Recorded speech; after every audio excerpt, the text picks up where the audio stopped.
8 ವರ್ಷ ಆದ್ಮೇಲೆ ಗೌತಮ್ ನಗರನ ನಾಶ ಮಾಡಬೇಕು ಅಂತ ಬರೋ ಬೇನ್ ಹಾಗೂ ಇವನಿಗೆ ಹಿಂದಿನಿಂದ ಸಹಾಯ ಮಾಡುವ ಕಾಣದ ಕೈಗಳು. ಹಾಗಾದ್ರೆ ಗೌತಮ್ ನಗರ ನಾಶ ಆಗೋದನ್ನ ಬ್ಯಾಟ್ಮನ್ ತಡೆಯುತ್ತಾನ ಇಲ್ವಾ?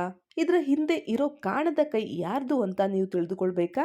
ನಮಸ್ಕಾರ ಗೈಸ್, ಸಂಡೇ ಸ್ಪೆಷಲ್ ಮೂವಿಯ ಎಪಿಸೋಡ್ 4ಕ್ಕೆ ಸ್ವಾಗತ. ಈ ಎಪಿಸೋಡ್ ನಲ್ಲಿ ನಾವು 2 ಚಿತ್ರಗಳನ್ನ ವಿಮರ್ಶೆ ಮಾಡ್ತಿದ್ದೀವಿ.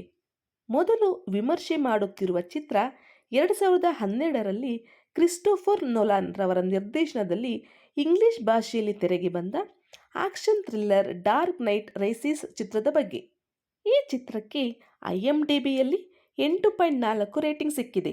ಡಾರ್ಕ್ ನೈಟ್ ರೈಸಿಸ್ ಚಿತ್ರ ಬ್ಯಾಟ್ಮನ್ ಸೀರೀಸ್ನ 3ನೇ ಚಿತ್ರ. ಈ ಚಿತ್ರದ ಕಥೆ ಬಂದು, ಕಳೆದ 8 ವರ್ಷದಿಂದ ಗೌತಮ್ ನಗರದಲ್ಲಿ ಬ್ಯಾಟ್ಮನ್ ಕಾಣೆಯಾಗಿರ್ತಾನೆ. ಈ ಸಮಯದಲ್ಲಿ ಗೌತಮ್ ನಗರದ ಎಲ್ಲಾ ಕ್ರಿಮಿನಲ್ಗಳು ಜೈಲು ಪಾಲಾಗಿದ್ದು, ಹಾಗೇನೆ ಯಾವುದೇ ಕೆಟ್ಟ ಕೆಲಸಗಳು ನಗರದಲ್ಲಿ ನಡೆಯುತ್ತಿರುವುದಿಲ್ಲ. ಈ ಸಮಯದಲ್ಲಿ ಬರುವ ಬೇನ್ ಒಬ್ಬ ನ್ಯೂಕ್ಲಿಯರ್ ವಿಜ್ಞಾನಿಯನ್ನ ಕಿಡ್ನಾಪ್ ಮಾಡಿ ಗೌತಮ್ ನಗರದ ಮೇಲೆ ಅಣುಬಾಂಬ್ ಹಾಕಲು ತಯಾರಾಗ್ತಾನೆ. ಮುಂದೆ ಈ ನಗರದ ಮೇಲೆ ಅಣುಬಾಂಬ್ ಬೀಳುತ್ತಾ ಅಥವಾ ಇಲ್ವಾ ಅನ್ನೋದನ್ನ ನೀವು ಚಿತ್ರ ನೋಡಿ ತಿಳಿದುಕೊಳ್ಬೇಕು.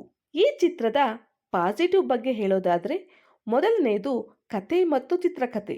ಈ ಚಿತ್ರದ ಕತೆ ಬರೆದಿರೋದು ಖುದ್ದು ಕ್ರಿಸ್ಟೋಫರ್ ನೋಲಾನ್ ರವರೇ. ತುಂಬಾ ಬಿಗಿಯಾದ ಕತೆ, ಎಲ್ಲೂ ಹಾದಿ ತಪ್ಪದ ಚಿತ್ರಕಥೆ ನಿಮ್ಮನ್ನ ಕೊನೆಯವರೆಗೂ ಹಿಡಿದಿಟ್ಟುಕೊಳ್ಳುತ್ತೆ. ಎರಡನೇದು ಮೇಕಿಂಗ್. ಈ ಚಿತ್ರದ ಮೇಕಿಂಗ್ ಅಂತೂ ತುಂಬಾ ಚೆನ್ನಾಗಿದೆ.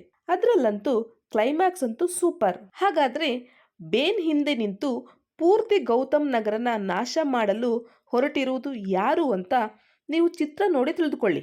ಈ ಚಿತ್ರನ ನೀವು ಜಿಯೋ ಸಿನಿಮಾ ಮತ್ತು ಅಮೆಜಾನ್ ಪ್ರೈಮ್ನಲ್ಲಿ ನೋಡಬಹುದು. ಹಾಗೇನೆ ಈಗಾಗಲೇ ಈ ಚಿತ್ರನ ನೀವು ನೋಡಿದ್ರೆ ನಿಮಗೆ ಏನನಿಸ್ತು ಅಂತ ಕಮೆಂಟ್ ಮಾಡಿ ತಿಳಿಸಿ.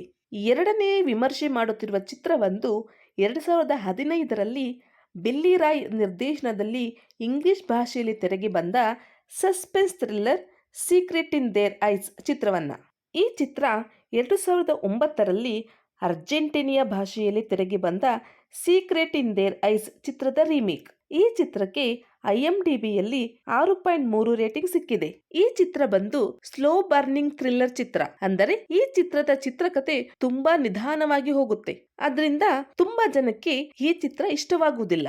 ಅದರಿಂದ ಯಾರಿಗೆ ಸ್ಲೋ ಬರ್ನಿಂಗ್ ಥ್ರಿಲ್ಲರ್ ಚಿತ್ರ ಇಷ್ಟ ಆಗುತ್ತೋ ಅವರು ಮಾತ್ರ ಯೂಟ್ಯೂಬ್ ನಲ್ಲಿ ಫ್ರೀ ಆಗಿ ನೋಡಿ. ಹಾಗೇನೆ ನಿಮಗೆ ಯಾವುದಾದ್ರೂ ಒಳ್ಳೆ ಸಸ್ಪೆನ್ಸ್ ಥ್ರಿಲ್ಲರ್ ಚಿತ್ರ ಗೊತ್ತಿದ್ರೆ ಅದನ್ನ ಕಮೆಂಟ್ ಮಾಡಿ ತಿಳಿಸಿ. ನಾವು ಆ ಚಿತ್ರವನ್ನು ಸಹ ವಿಮರ್ಶೆ ಮಾಡ್ತೇವೆ. ಪೇಯ್ಡ್ ಯೂಟ್ಯೂಬರ್ಗಳನ್ನ ಬೆಂಬಲಿಸಬೇಡಿ, ಹಾಗೇನೆ ನಮ್ಮ ಚಾನೆಲ್ನ ಸಬ್ಸ್ಕ್ರೈಬ್ ಆಗುವುದನ್ನ ಮರಿಬೇಡಿ.